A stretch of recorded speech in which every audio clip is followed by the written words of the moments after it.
Even if I play it, I'm gonna have to fix it and re-add it in post because it keeps chopping up. That reminded me of that one song about how Oklahoma people can't roll a joint. This is Past the Rock. You don't know how the road's going to lead you to the end where you can go out and celebrate 1 out away from doing part 1. Swing and a miss, Leclerc. And the Rangers are back in the postseason for the first time since 2016. They come streaming out of the dugout and start mobbing each other on the mound. And the Rangers have clinched a playoff spot. The Rangers are an out away from heading for Baltimore. They lead 7-1, and here is Meade. Strike 3 goes the Rangers' way, and they go on to the second round to take on Baltimore in the ALDS starting on Saturday. And a total team effort that sends the Tampa Bay Rays home for the season. For the first time since 2011, the Rangers have won a postseason series.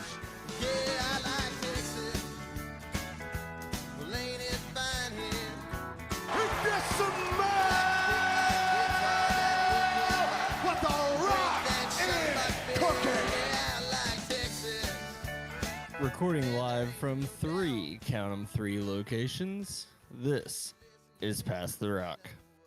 I'm Patrick, and as always, I'm joined by 2 great men. Jacob, aka BETHKE. Yeah, I'm feeling pretty great today, and I don't know, Caesar. I feel like you're looking mighty yee with that. Is that a trucker hat? I know it's an NRD. I know it's an NERD hat. But it's a trucker hat. You got the beard and the Rangers shirt on. Listen, I gotta fit the brain. I think you listen to all that music right now. Not at all. And welcoming back Caesar, aka LCs. Shout out Evan Carter, the truth. Yeah, so we'll kick right off with the hottest story in North Texas sports right now.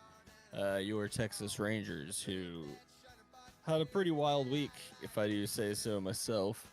When we last left, we got on top of the division. Everything was in our own hands, and we kind of almost completely asked the bed. Luckily, they snuck into the playoffs. They ended up giving up the division. Really, that first game against Seattle, which was Thursday night, where we blew the 2-1 lead into the ninth. That was right. Yeah, that was me. That was the beginning of me thinking, well, good season, guys. There's a 4-game series. They lost 3 of them. Yeah. Okay. Yeah. Okay. And they needed to go what? They had to go even, right?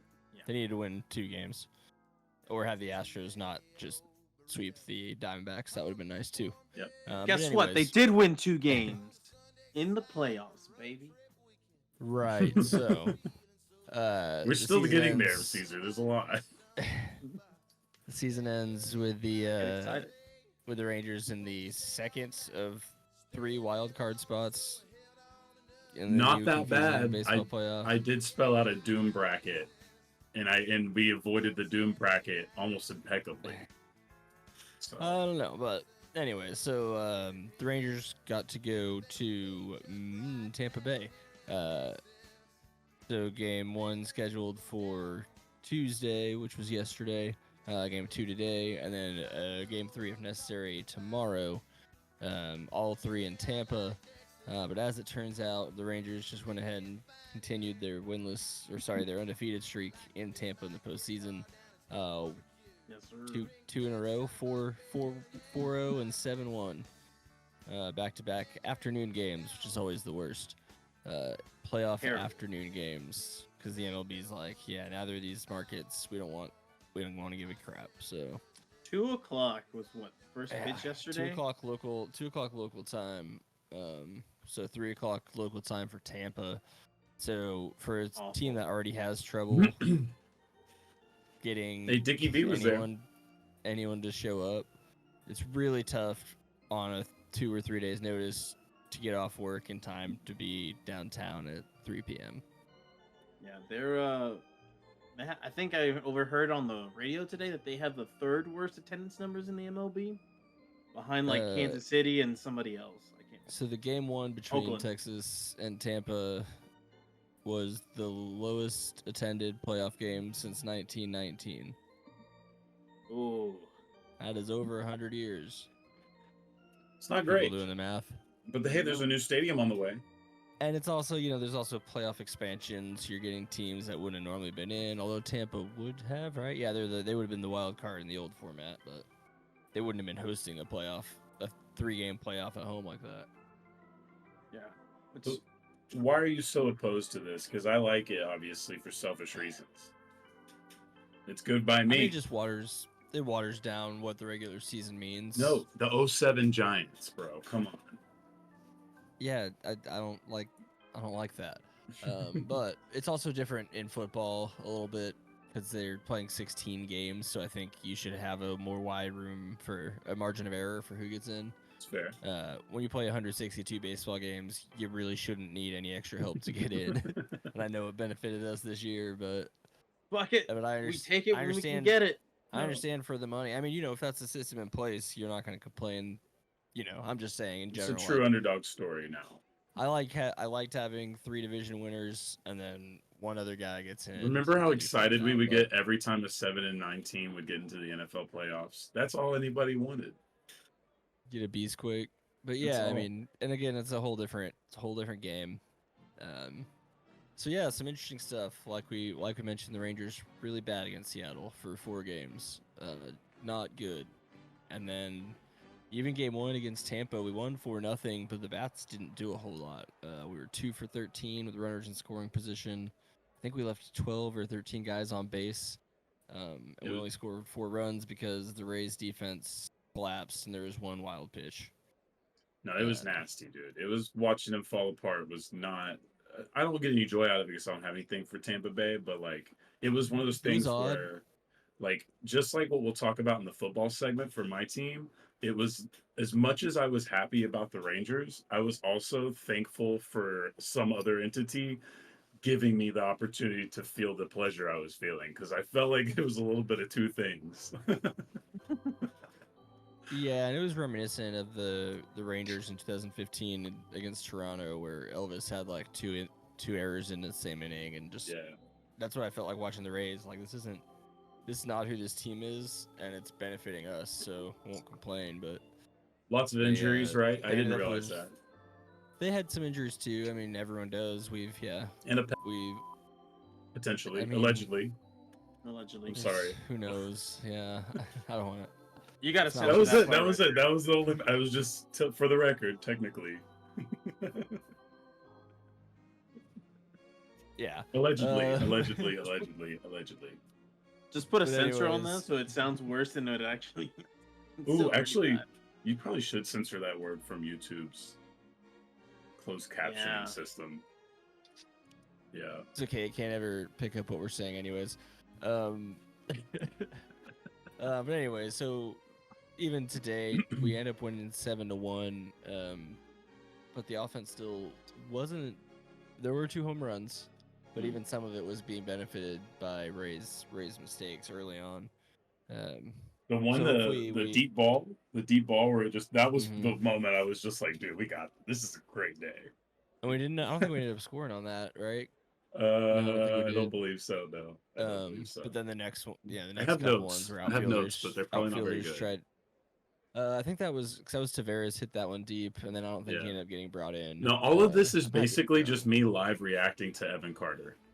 Literally enjoying what I saw with a lot of the other stuff, but I was just like, I took me no time to get to typing in all caps.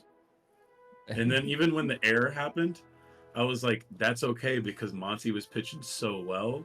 Everyone was shocked that a hit finally got over. So that was good on the kid. And Spin Zone, he reacted well and kept it going. You know what I mean? So not only did he have adversity, he got right back on the horse. So yeah, I don't think anyone's gonna have any complaints about the Evan Carter playoff experience thus far. Urchin's story about how he's just born with the batter's eye. That that was nice. That was nice. I was like, yeah, he was born with it. Fuck yes. Let's get the hype. Let's get the hype going. I like Kirchin, but some of that broadcast is a beat down of them just being like telling me how amazing Kirchin is. I'm like, I know. You don't have to keep telling me how cool he is. Honestly, my goal is to know basketball history the way Tim Kirchin knows MLB history. For sure. He is incredible. it feels like an unattainable goal to me, but you go for that. No, I set the bar high because that dude Yeah. is insane. Just was And I don't know the how whole time recanting like 1918 fucking baseball. So I don't know how y'all consume the game because of the time. You know, I'm at work, so I'm literally watching it on my phone, walking around a warehouse holding a phone in front of my face. I what about living easy. I just had it on the iPad. I'm working. I just had the Caesar? radio on. Nice, yeah. Oh, I love radio. I did radio on the way from work to home, both games, and caught the 8th and 9th innings at home. Nice. So it was kind of fun. Glad it's over. We'll do a brief preview coming up. We got the Orioles Baltimore game 1 and 2 Saturday and Sunday. Saturday is going to be a very interesting day for me and a lot of people in North Texas, where the Rangers start at noon, an hour after the kick of Texas OU. Good thing I'm watching. Yeah, but I don't home. feel like those fan bases have that much. Well, actually, you're wrong because Oklahoma on. and Texas fans are Ranger fans. Yeah, they're pretty much all Rangers fans. Yeah, and college football, baseball pipeline, that's a little similar. Okay. Anyone who's at that game in the Cotton Bowl will not be on their phones don't work. Facts. So they have no idea what's happening until that game's over. We're just at the fair. Insane. Yeah. I'm gonna be in my cave watching both at the same time like a madman, but it's a game 1 too, so you know we can always take a loss and be like, oh, it's a feel-out game. Doesn't count. It's a Rangers playoff game. There's so few and far between in my life. Oh, I'm gonna do my job to watch it because thankfully around that time. But you did just remind me because I was thinking about going to Duff's Wings in South Lake. That's not a promo, but it can be. On Saturday, but now I might need to make sure that I do that earlier than both of those games, or at least one of them. Yeah. Maybe not. That might not. That may be after a trip. Anyway, besides the point. So 1 and 2 be Saturday, Sunday. Then we'll come home and they'll play Tuesday, Wednesday, 3 and 4. So by the next time we talk, there will be 3 potentially. I don't know what time the games will be. So 3, somewhere between 3 and 4 games into this first series. So we'll probably know our fates in one way or another, right? I mean, it could be split, and then we could talk about. You know, it's tough. So we could preview the Orioles a little bit. You know, the best team in the American League this year. Or we can talk about how we did against the Rays, or how the season ended. There's a lot we could cover here. So I just going to open it up to you guys. What you're most interested in? Let me just analyzing for the Rangers. Well, there was some nitpicking. You know, there was the Beasley not letting Evan Carter come in. No, it was Heim not letting Heim come in. Was it Heim? Yeah, it was Heim because he was slow. That's why. And that doesn't matter now. Did you hear about both, like everyone was asked about it, and they were all like, Heim was like, "Well, I'm slow. You should never send." Yeah, everyone said slow. The coach is like, "Well, yeah, Bochy was like slow, slow, so we're not gonna send him." Like, yeah. He said it right after. Like they interviewed him almost like minutes after, and Bochy like he's slow. Yeah, I got no problem with that. But it was a nitpick at the time because it could have been crucial. It felt crucial. Now it's laughable. Respect for Bochy. I do have a lot of respect for Bochy. My favorite thing happened today. As the game is a little weird, a run has just been given up. There's 2 on. It's, you know, we're still a little worried, especially with was it Zorbos? Josh Spores. Spores, yeah, Spores. Spores. SBORZ, yeah. I believe, yeah. Spores. So like we're a little worried, and then it pans, and it's Evaldi's like pacing back and forth. And Bochy's just he got his back turned, bro. He's just like. Okay, they just talked about how cool he is under pressure, and I'm like, okay, first of all, I would be too if I was him in his position. But I do love that still. But he should move Evan Carter up in the lineup. That was my long story. Go ahead. No, you absolutely. I mean, next year he will be. Next year he'll be. No, we're impatient. Top of the lineup, but no. You can play rational. I'm playing impatient. You want the lineup at the bottom to be not feel like a cakewalk for the other team's pitching. All right, that's a good retort. And you want Evan Carter on base for Simeon and Seager. That's true too. But Seager's got to, or Simeon's got to stop fucking swinging at the first pitch of every game. He'll calm down. It'll be fine. He looked a little bit better today already. So no, he did. and Yeah, everyone he else is did doing great. He did fine. great. At least by the end of today, it felt like. We were Evaldi strong today. That was probably the biggest story. Not to just throw that in there, but like he was really amazing. So that was nice. We needed that. That was the best start he's had since his injury. He looked like the all-star that he was before he got hurt. Did you notice he got his mitt checked after the first inning? And like They do it after every inning. Oh, okay, that isn't every anything. Yeah. Oh, I thought he was just hating on him because he was finally good again. No, that's a new rule. He was in no, hold on, buddy. I've been seeing your games lately. They might not do it every inning, but the ump can do it every inning. Oh, okay. Well, see, I still think that's what. So your narrative is still alive. Yeah. Your narrative is still alive. But no, I'm pretty sure they just do it just like it's like you walking through security with like a 90-year-old man with a wand. You know, it's one of those type of deals where they just kind of like, yeah, all right, get out of here. Oh god.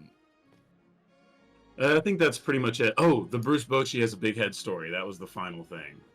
That made me so happy. They would not give that up today. That made me so happy though.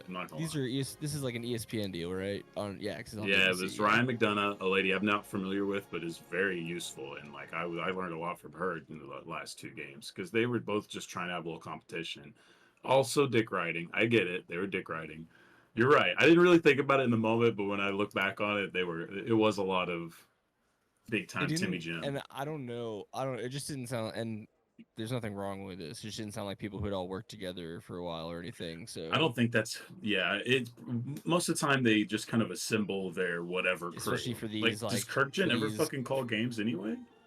These fake playoff games. I don't know. I typically don't listen to the broadcast. He's just their version of the. I usually have Eric Nadell on the radio and try to line it up with what I'm watching. He's their version of the Pee Wee Herman guy that Fox has. Yeah, look up Fox's baseball guy. You know what I'm talking about? Rosenthal. He looks like fucking Pee Wee Herman out there every time with his little bow tie. He's just all proper. I was like, Pee Wee Herman in what regard? Because that can mean a lot of different things. R.I.P. Paul Rubens. Yeah, no doubt. But yeah, so I think that's pretty much it. Yeah, pretty much it for me. I don't know shit about the Baltimore Orioles. When we talked about the story about their announcer, I thought they were shitty still. Nope. And that was like they were the good. Best team in baseball. So us and the Rays started out super hot, and the Orioles ended up kind of catching up midway through the year, and then not really stopping at all.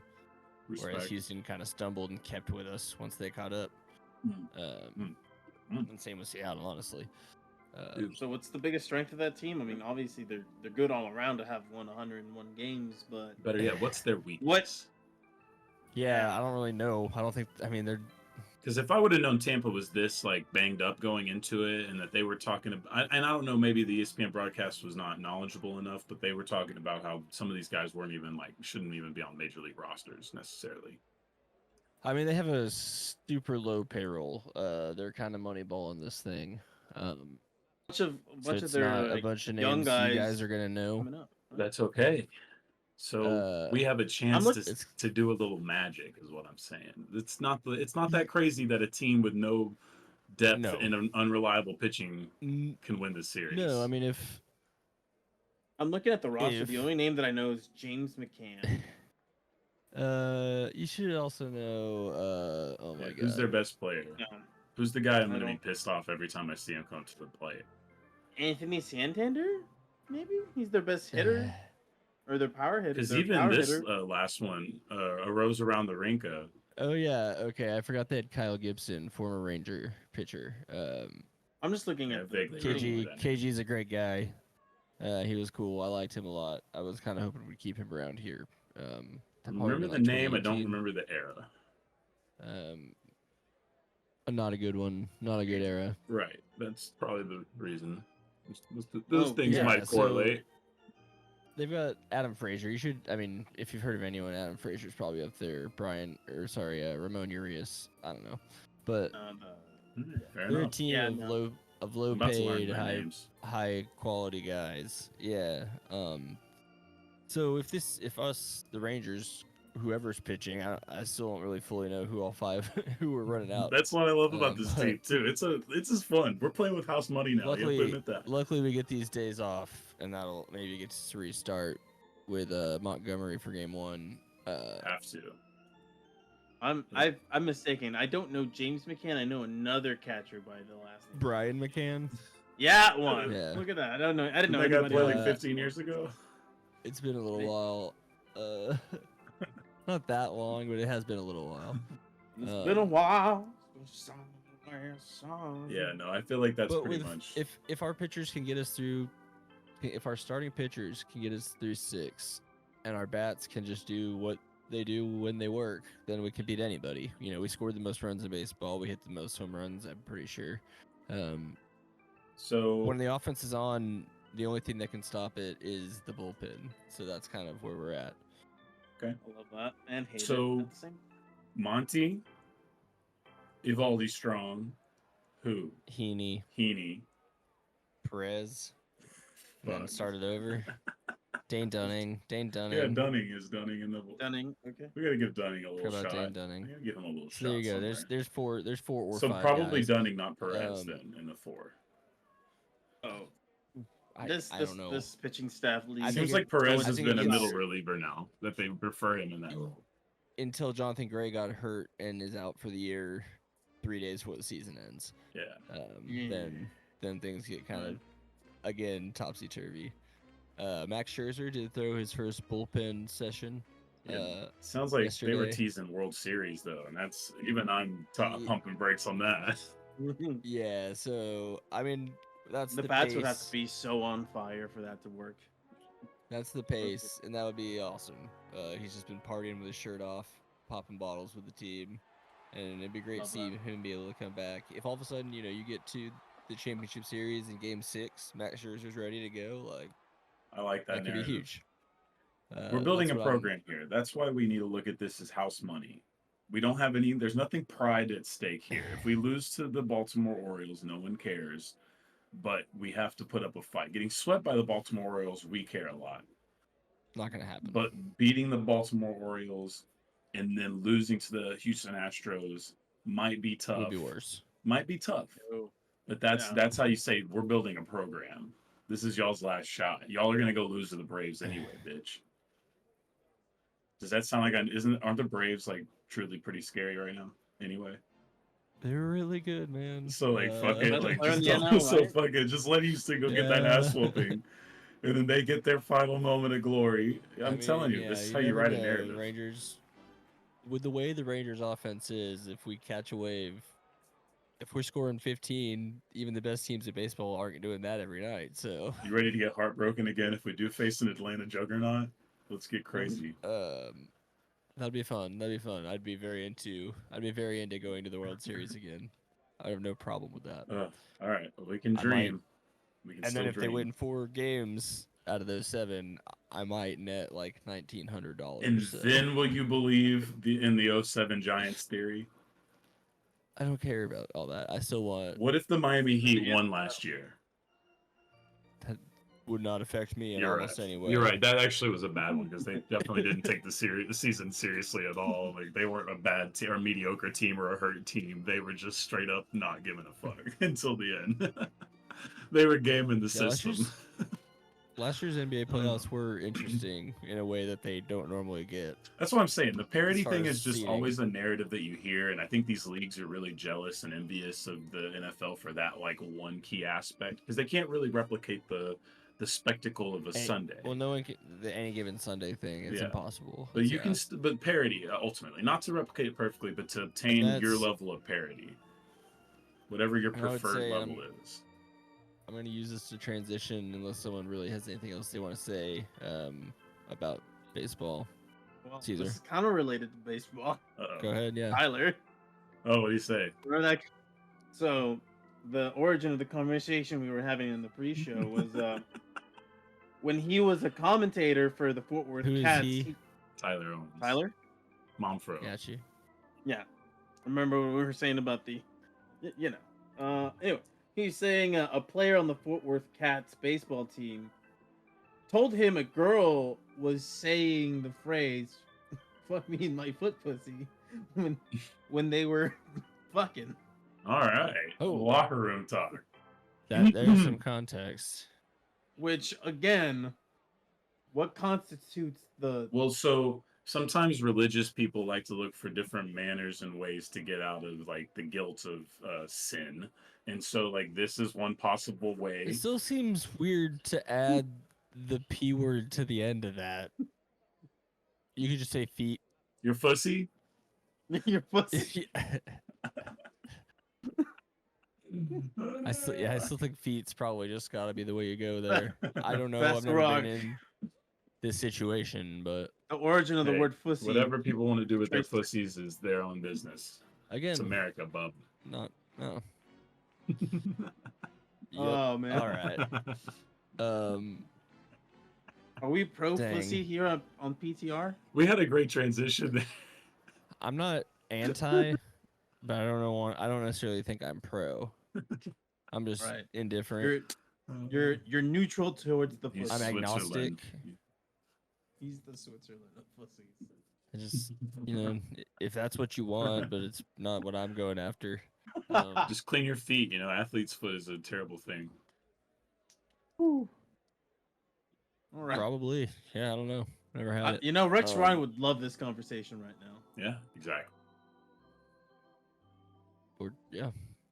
Well, let's pretend this is just gonna fade out in the video and it's gonna cut to No, it's something not. else. Leave it. Yeah, leave it in, it's please. gonna No, come like back, like like- at this point right here is Okay. going to, so that we can just cut back in and get to an The actual awkward topic. transition. So you should just rewind it in the Yeah. video and then just go and then just right now start back from where you were. From where I was gonna make a transition. Yeah. Let me try to remember what it was. Oh, it was the Any Given Sunday transition, and what that means to how it's hard to quantify and explain that to others, people who don't watch football or especially college football. College football is a survivor league. Basically, it's like if you lose one game, unless you're one of 5 teams, you're not going to win a title that year. It's over. Traditionally, maybe not moving forward. No, that is opening up a little bit, but even still, it makes it, losing one game is so much more significant in that sport than in any other sport. It's still 4 this year, right? Or is it? Yeah. Okay, yeah. Which leads me into probably the biggest sporting event in DFW. As much as I would like to say it's the Rangers, it's just the ALDS. We've kind of been there, done that. So, And that's technically in This week. Baltimore anyway, yeah. But this week we do have Texas OU, number 3 Texas versus number 12 Oklahoma. I think consistently considered one of the top 3-4 rivalries in the country. College outside of, game day go there every year. It's like, Yes. Think yeah, so. I can't imagine what other games they'd pick over that. Well, there's been some any toilet given bowl year. seasons, let's be honest. But yeah, I mean, it is a big deal even I mean, when it's not. last year was the only year where one of the teams wasn't ranked for like 20 years in a row. That's fair, but that's what I mean, though. That's Where either team wasn't ranked is what I should have right, said. right. Oh, okay. So there were definitely years where Oklahoma was ranked and Texas was not. And maybe one or two the other way, but not a whole lot of those. Yeah. But really, just the rivalry itself is that known and that big, and just the way that it is, and it's a pretty true neutral site, honestly. Even though it is in Texas. Yeah. Is it your Just the way favorite that- trophy that gets awarded for any college football rivalry game? The golden hat. Just Yeah, a golden it's got to hat. be. I have a picture that it just will always It make me is because happy. of the game. It is because of the game, not because of the trophy. I'll say that. I took a picture on my screen the year that Texas upset Oklahoma a few years back. I think Charlie Strong.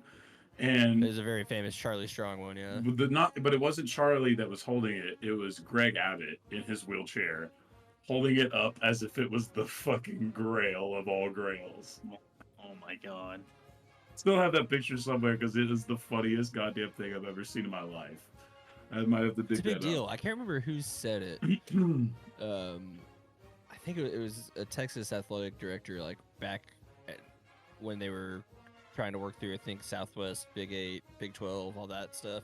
And he even said, like, OU is the rival. Like, that's the game every year. Like, A&M fine. But if we had to lose one, we'd lose them because And OU which they is the did. game. Mhm. OU is the game, and that's what this week is. I used to get really Made me annoying nervous. though in the Mac Brown years, where it was just like, "Oh, you guys really gonna fucking lose to A&M? Really, really, really?" I mean, yeah, but yeah, OU's the game that I'm. No matter what's happening, I'm the most nervous about. Yeah. But to go back to the neutral site thing real quick, I do want to point out, and most people know this, but if you've never seen the game, it's the only one in college football or in any sport that you're ever going to see where when they show you an overhead shot, it's almost a true 50-50 in the stadium of colors on one half and the other. No. It is People take that shit seriously. Yeah, you can't replicate it. It doesn't happen anywhere else. I get Ohio State, Michigan's huge. That's a huge one. Army, Navy, obviously a really big one. And Traditionally, that one might get that's just- 50-50, but like, can't really tell. You with an wouldn't. overhead How shot would with you the even uniforms. tell? Yeah, they're all Yeah. just wearing camo. You can't even see anybody. Um, This is but John yeah, Cena. so it's just, and I know that it is. I'm heavily biased because of it's one of my teams playing.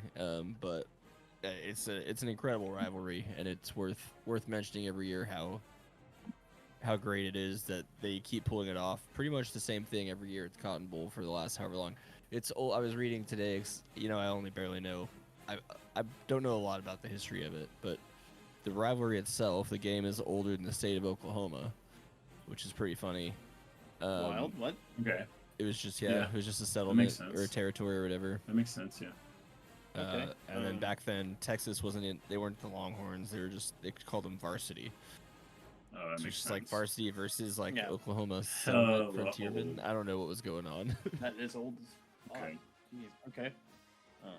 So that's a little bit of Alright. context. The actual game itself, Texas should win this game. They're the better team, but it's this game, so Somebody already had a They're- bad opinion. they're 6.5 favorites. Which should I don't know if I it still should trust just this be Texas break team even. yet, so this could be the one. Maybe, but like there was the Joel Klatt, which I'm not gonna say is. I just thought this I'm a quote was fan. interesting. This quote was interesting. Did you see what he said? Because he kind of No, I haven't heard he him. kind of put his foot in his mouth a little bit. He said that last year's Texas team was worse than this year's Texas team that beat the shit out of Oklahoma. So therefore, we should have another ass whooping. And I was like, Right, and I would. but like at the same time, The- Oklahoma was a dumpster fire Yeah. last year. Everyone knew it. We honestly were worried about them they- knowing they were a dumpster fire. This year, they figured it out a little They bit. might have a defense. It's at least looks a little more competent, and like that should be enough. And it's a rivalry game. I've seen fucking Tyrone Swoops play good in this game.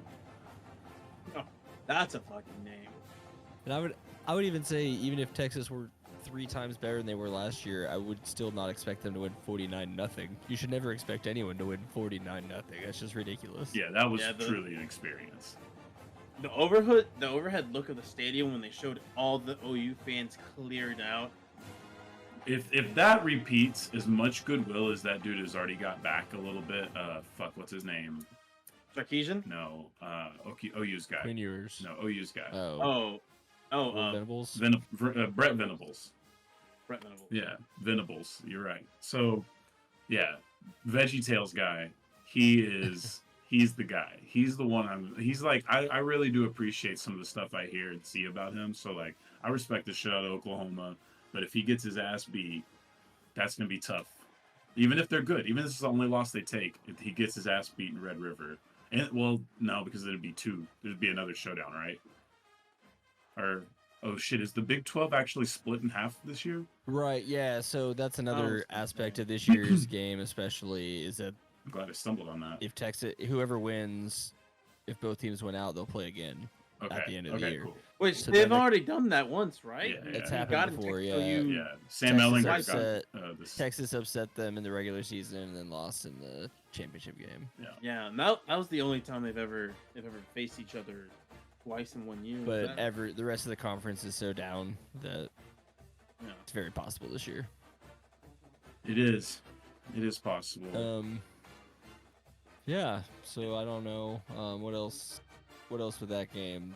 Texas has, and you were saying you don't believe in Texas yet, maybe, and that's fair, but No, I you don't say I can don't believe in them. I just don't trust them. Yet. It's hard too. The limelight think gets heavier. This is just The another main one. difference, though, is that they're not relying on the skill position players. You're seeing a lot of good numbers, but they're relying on the trenches. They're beating people up, and they're wearing teams out, and that's what I believe in. And the fact that they're doing that makes me believe that they're moving in the proper trenches where it direction. matters, man. Yeah, but like, stumbling blocks still happen. Yeah, because I could see just seeing how Quinn Ewers plays. He's played really well this year, but there's times where I'm like, I could see this guy just throwing a game away because he just gets too sure of his arm. If he could hit some more of these big throws, Texas would be a much different program to talk about, like in confidence levels. Like this team looks amazing in a lot of the facets. There's really hard to, well, I guess Auburn had a little bit of a tough night, but assuming the kicker's not gonna go downhill, everything about this team is really nice. You like even Quinn, but at the same time, there's just so many times in a game where he's missing it. He's putting the ball at risk, and otherwise everything's perfect. Like it is a little nitpicky, but it's also like if they just got that part done, it kind of reminds me of the Trevor Lawrence years with Clemson, where it was like, fuck, this sucks because like this guy just like he just game manages, and then all of a sudden he just nails the bomb. Like he's perfect on that deep throw. He's perfect on, and it just sucks because it's like the natural talent just gets to flash enough to help the team, but they don't rely on it. Yeah, that's actually a good way of putting that right there. Minus the part where Quinn Ewers isn't exactly that same level of talent. No, but the arm talent. I think arm talent he is. Yeah, I think there's a lot of the other stuff that he may not be. Yeah, because he can definitely throw from different arm angles, different platforms. It's just I want to see it. He's a first round talent as far as physical traits. Yeah. I could see that. Yeah. I think he's, and we'll probably talk about this when it gets to draft time because I don't think he's gonna play another year in Texas. He might just be like a second, third round guy, just because he's gonna put a lot of weird throws or just not a lot of good throws on tape. That's gonna make people think like. So far, though, right? That's how quick he can change the narrative because the plays are there. He's been the one kind of messing it up for Texas. I haven't seen a ton of drops. Also, is Sanders done? Did he tear up his knee? The tight end? I haven't seen an update on that actually. That matters. Yeah, because you especially with Quinn. But there's another kid. They've got another like big Jason Witten ass white boy that they can also kind of work with. Sanders is day to day. Beautiful. So that's very important. Also, to transition in any way, because you already talked about the draft, Caesar, I need you to start looking into this narrative.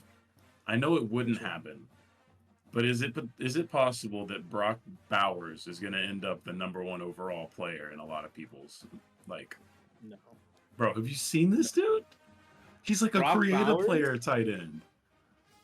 Georgia's tight end. And he just sucks in balls, bro. No, he's such a cheat code, dude. He's like he is, but you're not gonna convince anybody. No, just a #1 prospect. He doesn't have to be actually drafted one. Just be like he's the #1 guy. You know how they do that shit with that's cornerbacks and shit. He's like, oh, he's the best talent, but you can't take him here or whatever receiver, whatever running back. Yeah, like, that's the position. I can maybe see that happening. I haven't heard any like big names right now that somebody's like, yeah, this is the guy. Last year we heard that about Jalen Carter being the guy, and then the year before that was what was that year? It's escaping me. He just wanted to get the Eagles plug in there. Yeah, but then we knew Trevor Lawrence. He was the guy in his draft class. You always hear about the guy, and I haven't heard about Brock Bowers is so good. I'm sorry, that was such a sidetrack, but like, go enjoy those highlights, especially this weekend. I think he saved Georgia's ass against Auburn. Like it was bad in traffic. He's just this big dude. He's way bigger than all the rest of them, and he just one hand mitts it, and then just like, I got you. Don't worry about your stupid throw, puny human. I grab ball. It is crazy. Yeah, no, it was crazy. Brock Bowers has been. Brock Bowers was the favorite weapon of theirs last year too. Shit, So. I need Dakota Prescott to have this dude. But anyway. Okay. I think Yeah, that's what so. I'm the looking at Cowboys need to do, CBS is right have now. another tight end. No, we have to get rid of the rest of them for sure. Brock Bowers is the #1 overall player now. He's just gonna get targeted an insane amount of times with Dak. Here's the thing. Caleb Williams is still the #1. Oh, that's fair too. Then Caleb is such a talent. And then you have Marvin Harrison Jr., who's been insane this season. That's fair. Yeah. So, but Brock Bowers, at least on CBS, he's not like father like son all the way, is he? No. Okay. I don't think he's shooting anybody else. Allegedly. Allegedly, or not so. I don't allegedly. But yeah. Then there's an offensive tackle from Penn State, who his last name is Fashanu. So. The tackles are fair because, like, you know, those are you got to do it. Yeah, but Brock Bowers here at least is ranked 4th in their prospect rankings. See, so like that's not that far off. Right. He's pretty good. He's pretty good. All right, that was a big sidetrack though. The Mean Green didn't play this weekend. Did the Mean Green play? They did. Chandler Rogers led them to. We have to let the people know what happened. Yes, they did. They played Abilene. Abilene Christian. You're right. We did play. You're right. Yeah. Okay. Yes, I do remember Which that. I believe is an FCS level school. Yeah, Abilene Christian, where you pay $30,000 to go to school every semester.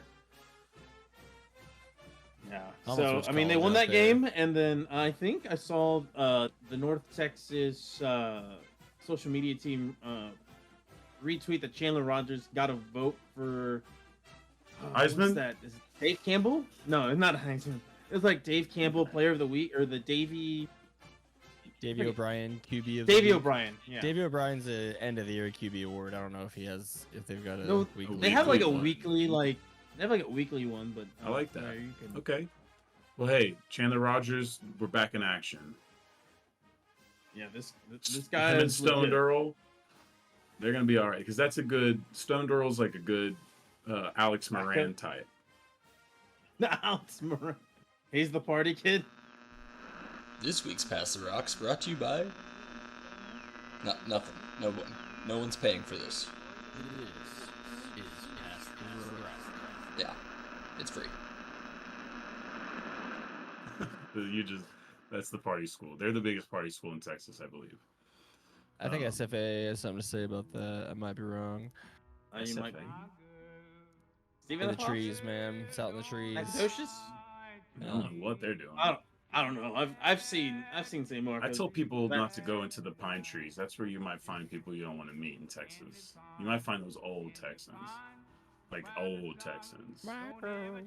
Like the trees are so tall there because they don't branch off kind of Texans. Like the that one movie. Like those it's that horror movie where this guy's like, Yeah, the "Squeal, trees have okay." eyes. The trees have eyes. That's what it is. Oh, the Lord of the Rings. No. Those trees had eyes. The walking trees. Oh, that was the moment I stopped watching the Deliverance. series. That's the movie. That's the movie I'm talking about. Oh, it's like the what? guys from the movie Deliverance. Those Deliverance. Yeah. That movie has That movie has a shocking scene like Pulp Fiction that makes you go. But "Oh." worse. Makes you not want to see it. I don't know. They're both pretty tough for me, but I mean, no shaming that. Obviously, I guess it's been a while since I've seen Pulp Fiction. The Deliverance one stuck with me a lot more though for some reason.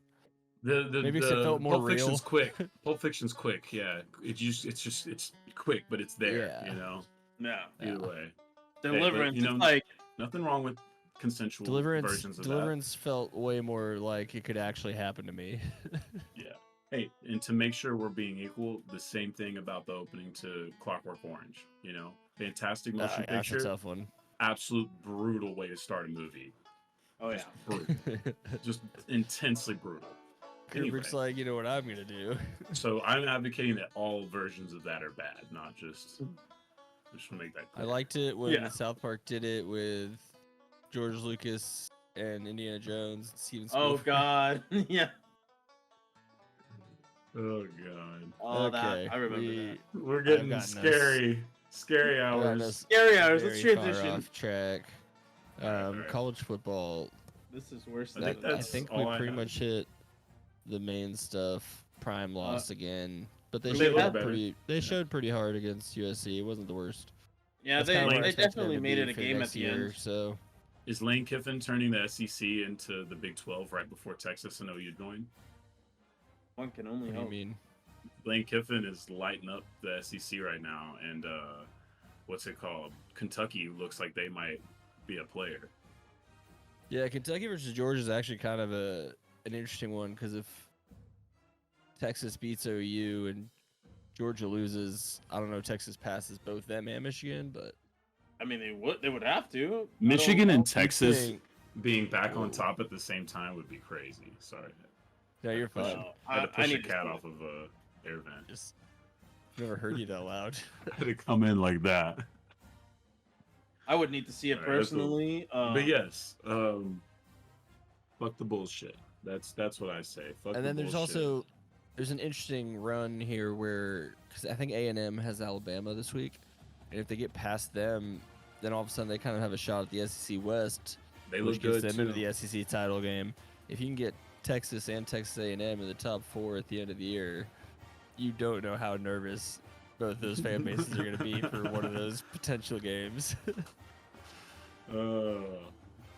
Justin Tucker can't be the last thing forever. Somebody's going to have to bend one day. That's how crazy it is, bro. Justin Tucker might retire before those two teams. Oh, yeah, that's right. It's next year. But Justin Tucker almost retired before that game got played again. I know Justin Tucker probably could still play 10 more years. But it has been. I'm looking at this Michigan schedule, and it's been a long time. Holy shit. Yeah, Justin Tucker still has to do his Cowboys stint eventually. Well, maybe not. I don't know. I'd be a Raven for life if they'd have me. Bro, and we might wife up our kicker if he keeps acting like this. But anyway. Yeah, looking at Michigan, they have number 6 Penn State in November, and then they finish the year with Ohio State. Talk about a that's playoff positioning right there. Yeah, and then whatever their conference championship game is, I think they have one. They do. But for all intents and purposes, I think that might State game, yeah. The Ohio State game is the game for them to. The Ohio State University. I think Michigan State has a chance to win the conference this year. Call it an underdog story. Yeah, you say psych right now. The 2-3 Michigan State Spartans. Hey, this is I know what I'm talking about. What's their conference record? It's true. Do they still have time? They're getting blown out. Have they won a single game? Oh, the Phillies are blowing the shit out of the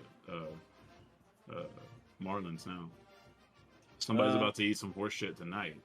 Michigan State won a game against intra-division Richmond. wild card round. Rough. I guess, yeah. They're both in the National League East. I'm not. I could probably do it if someone like gave me the chart and let me beautiful mind it, but I don't. Yeah, I used to. It's been too long. I used to be able to recite that very quickly. So I think that'll wrap up my little portion of what we're doing this week. Maybe let's cut here to basketball, so that if that's not going to be very long, it'll make more sense time-wise to loop it with what we've already done. Okay. And then we can give football the full. Let's do it. Full fucking. Let's do basketball real quick, then take a break, or just a pee break or whatever, and then football. We could do a break now if you want. I don't care. No, just kill it now and then after, because basketball's real short and sweet. Changing uniforms. Should I go get my Jeremy Sochin out of my truck? Oh yeah, smart. I got that 9 on me like I'm Rondo. Some green on your head. You must be Marcus I've got Smart. 3 Rajon Rondo jerseys. That's cool. I like him a lot. That is your fan. Do you have a Mavericks one? I have a Mavericks one and 2 Celtics ones. One day I will have the complete collection though. I will get. There's a lot of them. There's a Pelicans one. There's a Kings one. There's a Lakers one. There's a Clippers one. There's a Hawks one that's a really hard one to get. He was a Hawk for like 2 seconds. He was a Hawk for like Did 2 he seconds. actually suit up? Yeah. So when the Lakers won the 2020 title, he got the bag again. Someone gave him a little extra. Atlanta gave him a little chunk of change to come over and mentor Trae Young. 1 year? Yeah, basically. It was like a 2-year, but I think it was really just a 1 guaranteed. Yeah, it was funny. I'm all for it, but weird. Boston, So, bleed green. We're passing the rock with this sound that I'm going to pick. It's going to be, if you wait for it, I'll have something for you. The jersey really That's how doesn't a fit white me. man dunks a basketball.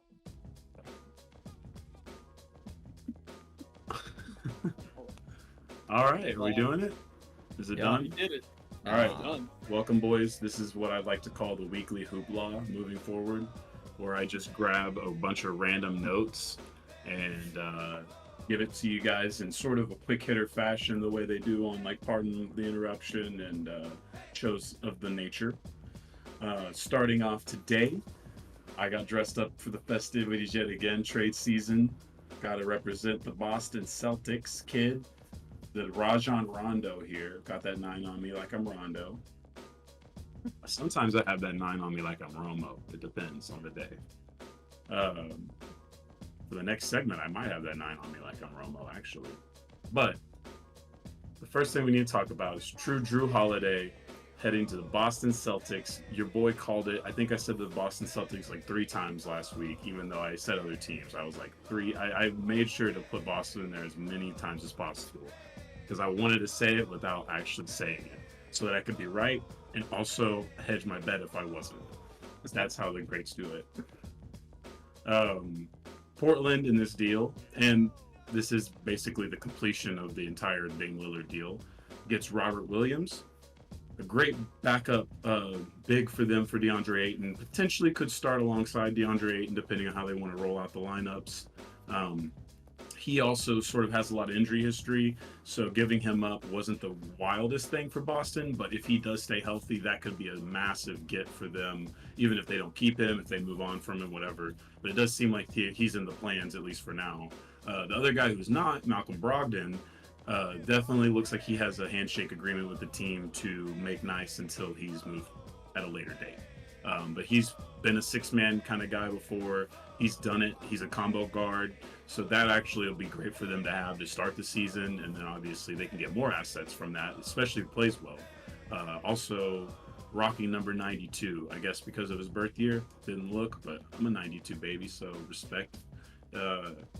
They also got 2 first-round picks. So Golden State first-round pick. I don't know what the protections are like on that. And then a Boston unprotected 29. I do believe it's unprotected. So I don't have the entire haul from the Dame Lillard trade, but I would say it's safe to say at this point that Joe Cronin did a hell of a job getting the Portland Trailblazers restarted. We'll get into a little bit more of what all the teams look like once the season gets here. But I did hear on the Pablo Torre, him and I always forget the guy's name. He's younger than all the other ones there.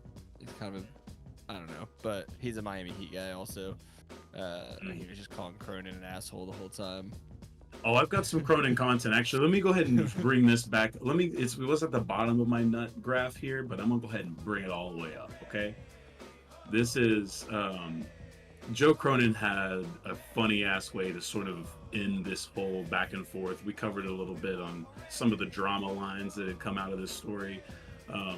Essentially, he said, this was the quote, and I'm paraphrasing, from Joe Cronin, the GM of the Portland Trailblazers, referring to trading his star player, Damian Lillard. Though it does read like power to the kings out there, IG quote.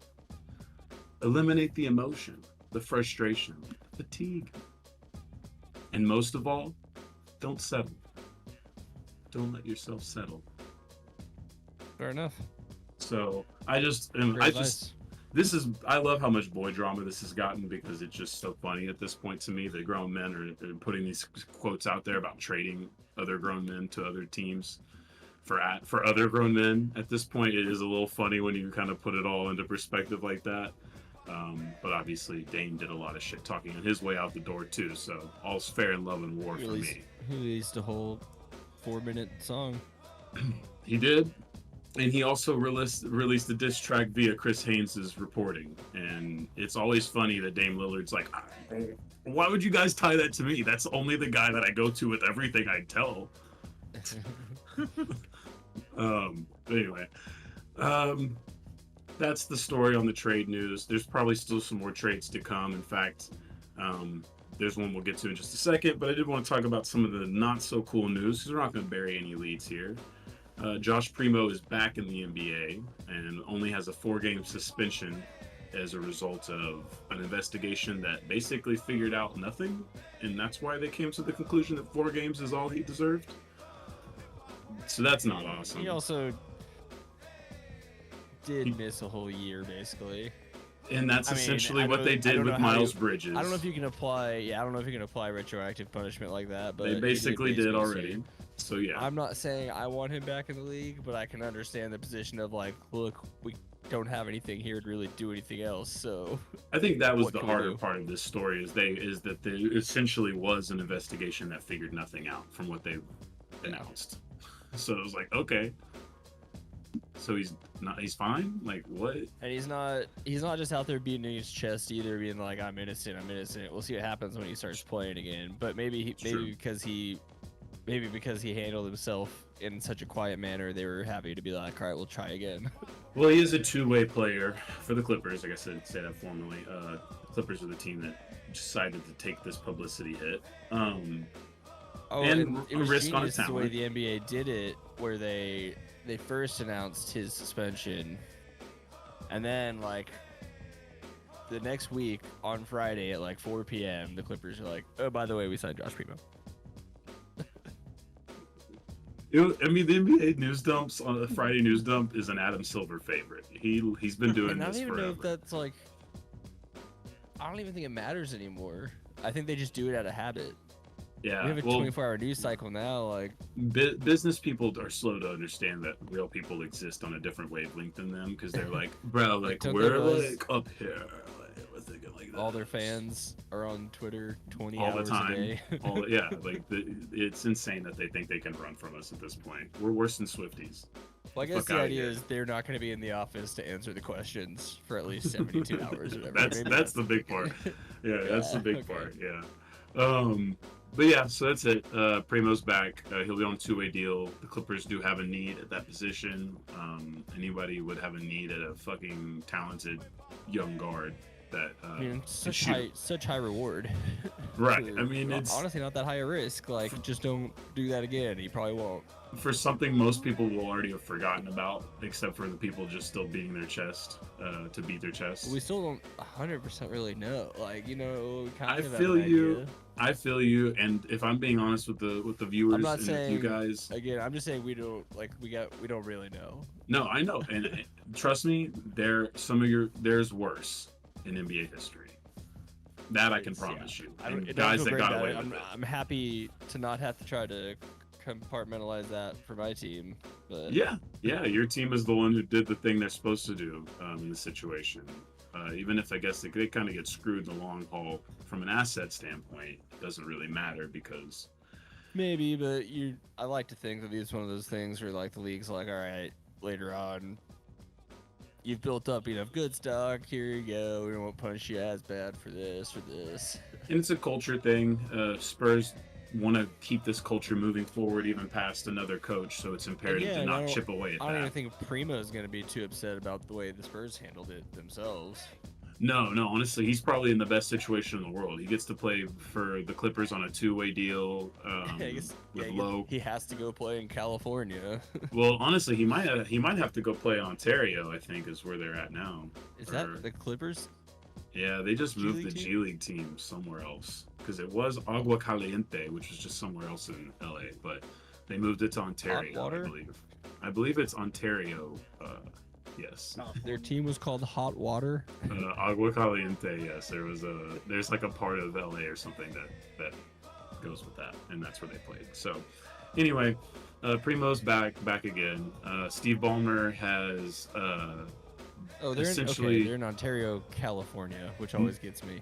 Oh, that makes so much more sense. Okay, Ontario Clippers. Yeah. I was like, But whatever, bro. It's funny Good for because the when you game. see it written out even on an address, it's Ontario, CA. So you're still just like, yeah, Ontario, Oh, Canada, dude. obviously. That's probably why I didn't second guess it either. Oh my god. Okay. I was like, that That's doesn't make even any funnier. sense. They're gonna have to get a guy through customs in 3 hours when they gotta call him up. I mean, spread the game. That's Mexico funny. City is probably a pipeline for some people. But yeah, it's I not wonder a how direct that's one, gonna but work. you could What just their also G-League pull from it. situation will be like.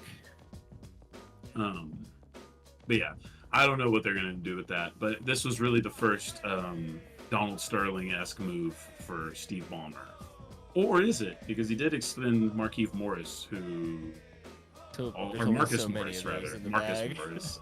So you already have Marcus Morris on your team. I understand where you were like, we already kind of have one of these guys.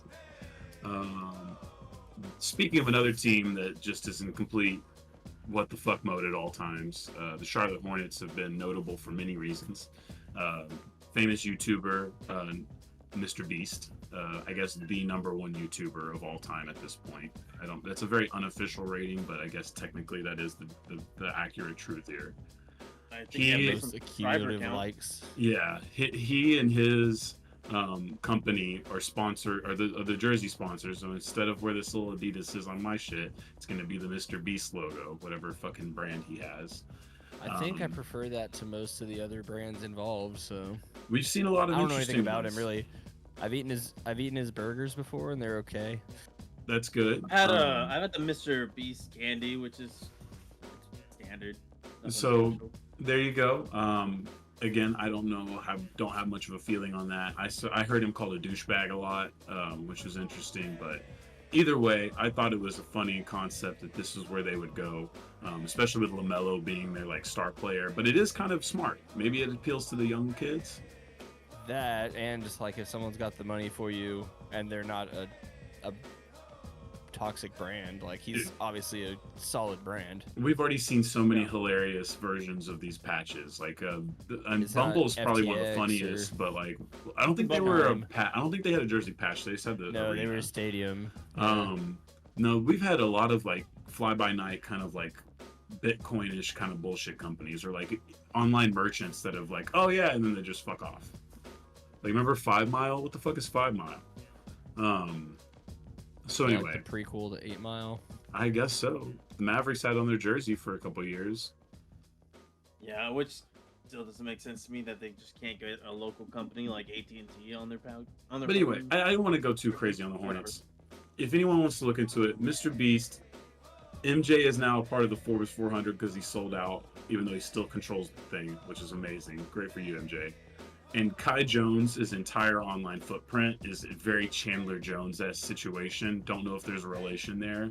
I just know that I don't think so. he's been told not to be around the team for a little while. So we'll see. Not great. Not Big great. yikes. Not great. Not something you want to hear about. Last thing that we're really going to dive into, James Harden and his infinite wiggles. I don't know if you guys saw the quote, but KG and Matt Barnes and Paul Pierce were doing like a little live show reaction to something, and KG said, and they were talking about how many times James can pull this same little trick, and basically it led KG to be like, you only have so many wiggles. You don't got infinite wiggles. And right in line with, never change. It's right in line with the Donald Trump theory on how much physical energy you get to exert in your life. There's a finite amount, so you don't do things like work out because you're gonna waste the energy that you have to give. No fucking. you have to use energy to digest Diet Cokes and McDonald's sandwiches regularly. And KFC. But James Harden actually did report to camp today, so that's the most recent report. The Yeah, I most saw recent a picture of update. him just standing right behind the basket. But looks great. So didn't put the fat suit on, so there you go. He was partying as of this weekend in Houston with more Daryl Morey propaganda in the pictures that he was posting and whatnot.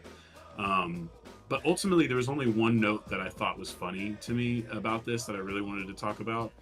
Stephen A. today claimed that James Harden and the Houston Rockets were about to agree on a multi-year max extension or max deal this summer, but a conversation between Ime Udoka and James Harden ended it. What do you think James Harden said in this? It was pretty amazing. It was very James Harden-y, and it's not anything to do with strip clubs. So there you go. All right. He said that he wanted to win the scoring title. That's what Stephen A. claims, and that was when that's when Houston was like, you know what? Maybe we shouldn't do this deal. Fair enough. So I don't know if this is true. I don't know that I really love Stephen A. as a newsbreaker in the world anymore, because it's just he's more of a talking head than he's ever been. But he's still one of the most plugged in dudes to ever do it. So I'm not saying he's wrong necessarily either. But that was funny. Yeah, it's a tough line to pick out when they're in the character and when they're actually bringing real content, something real. Yeah. That was the whole thing, and I hate to plug too many other people's works, especially over and over, but the Pablo Torre thing about the Pablo's real the Draymond punch was pretty interesting. The guest he had, Ezra, the documentary guy? Not Ezra Miller. Forgot. But he was just basically like the whole time asking Pablo Torre, he's like, do you feel good about doing an entire episode based off of a rumor of a text message? Yes, I do. Just full on challenging it. I liked it. Yes, I do. But yeah, so I think that's it. The only last thing I really wanted to say about the weekly hoopla is to go check all your social media channels. Media Day has been happening all this week, so all the NBA content propaganda you could want is out there. Not a lot for us to say, but if you Jimmy Butler, emo. I'll give you some highlights. Jimmy Butler emo. Zion Williamson still about those Dallas girls apparently. What else? Oh, and his general manager noting to the press that this is the first year he's taking his body seriously. That was not nothing. That was funny. That was so funny. Oklahoma City's got a lot of guys. There's a lot of interesting ones. I have one question for you, because feels like this is very specific to you, BETHKE. For local ties involving Jimmy Butler, do you think Jimmy Butler knows Gerard Way? Do you think he got any inspiration? What do you mean? Is Gerard Way from? What do you mean? Yeah, I don't understand the local. Isn't he from near Gerard Way's from New Jersey. No, he's not. That whole band is from fucking New Jersey. From Hoboken, right? Sorry. You know what it was? I'm gaslighting myself. We had a conversation one time, and you were joking about like how many people in your hometown would even know who that is if a statue of his got put up just randomly in Texas. They'd be like, oh, the guy who created the Umbrella Academy? Dude, for real, that would be crazy, honestly. I think that's how my mom knows. Yeah, but either way, yeah. Pretty good show, by the way. I haven't seen it yet, but I will try it one day. A lot of those were like the Black Parade cover art is basically the beginning of all that. But let's see. Yeah, so that's pretty much it. Go get your media content out there. But I did have two other business notes before we wrapped up all the basketball talk. I am the Glob Gab Galab. I'm going to introduce, this is the model in which we'll be moving forward for the 23-24 season, the Texas two-step. Unfortunately, I do not currently own a San Antonio Spurs jersey, but I will try to get Manu Ginobili one as soon as humanly possible. Until then, I'll probably have to bust out a hat from 2003 that doesn't even fit my head. Did you get a Fabricio Oberto? But essentially what I mean by the Texas two-step is I'm going to cover the league as if I was a bipolar person that was both a fan of the San Antonio Spurs and the Dallas Mavericks. Love that. Split personalities, but with fandom. It's not far off from myself. So this is what I'm doing. I will allow us to get into. I will do the weekly hoopla for anything interesting that's not related to these teams. But this will also allow me to sort of highlight teams. I'll be able to sort of look at the games before the week comes into play. Say, hey, this is where we're at. This is where we're not at. All that good shit. So I feel like that's a more interesting way for us to have content that's geared to a little bit more direct audience too. So we'll go that route. And then finishing up this with the WNBA finals starting Sunday, actually. So about a week off, the girls are not playing. And funny enough, it starts Sunday and doesn't end until potentially the 20th of the month. So they're like, we're pushing this bitch out.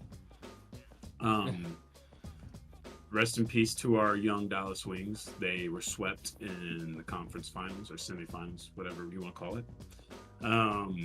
They played pretty damn well, but ultimately just didn't have enough power to take on the kind of juggernaut they were facing.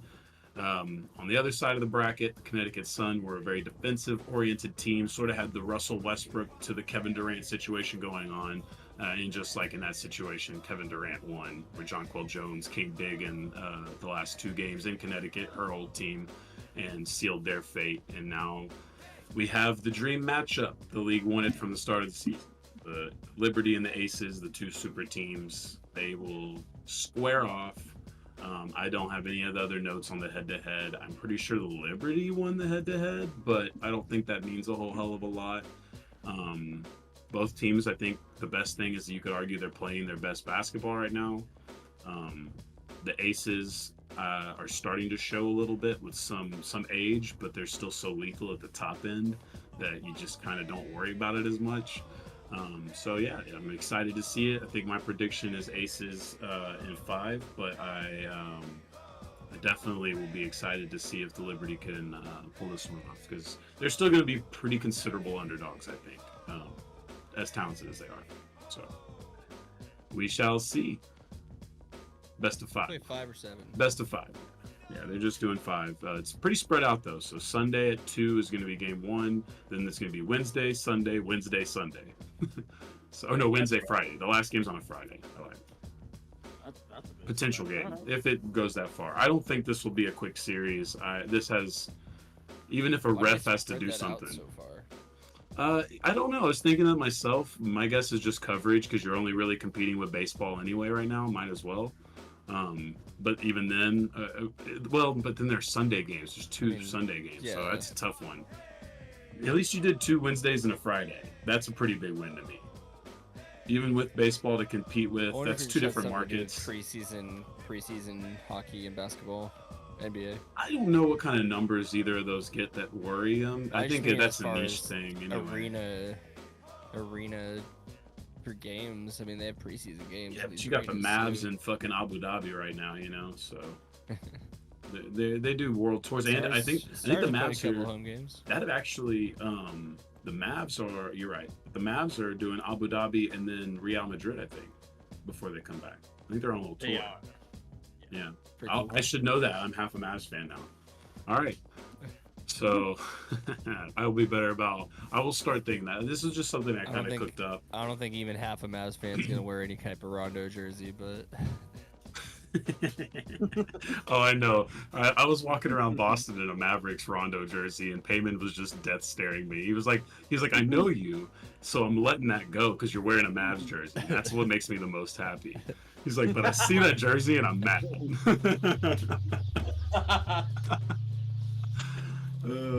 But yeah, all right. So that's it. That's the weekly hoopla as it stands. Hopefully that was crispy enough to throw at the bottom of the last part and give us a nice part 1. Now I say take a break, and I'll come back with a 9 on me like I'm Romo. That concludes part 1 of this week's Pass the Rock. Join us in part 2 for NFL coverage.